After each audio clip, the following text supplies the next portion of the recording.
బెంగళూరుకు వెళ్తున్నటువంటి మరో ప్రైవేట్ ట్రావెల్స్ బస్సు ప్రమాదానికి గురైంది. బోల్తా పడింది. 40 మంది ప్రయాణికులు ఉన్న సమయంలో ఆ బస్సు బోల్తా పడింది. ఘటన జరిగింది నెల్లూరు జిల్లాలో.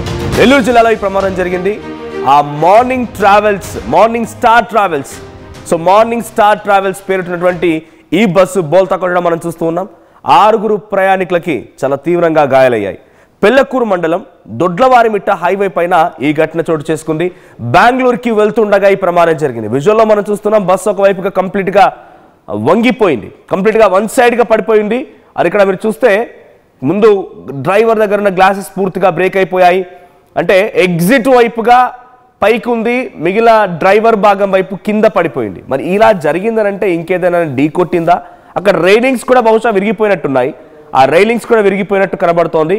సో దొడ్లవారిమిట్ట అనేటువంటి ఆ ప్రాంతం దగ్గర ఈ ఘటన చోటు చేసుకుంది. సో గాయాల పాలైనటువంటి వారిని వెంటనే హుటాహుట్న నాయుడుపేట ప్రభుత్వ ఆసుపత్రికి తీసుకెళ్లి ట్రీట్మెంట్ అందిస్తున్నారు. అయితే బస్సు డ్రైవర్ నిర్లక్ష్యం వల్లే ఈ ప్రమాదం జరిగి ఉంటుందనేది ప్రయాణికులు చెప్తున్నారు. సో ప్రమాద సమయంలో బస్సులో దాదాపుగా 40 మంది ప్రయాణికులు ఉన్నారు.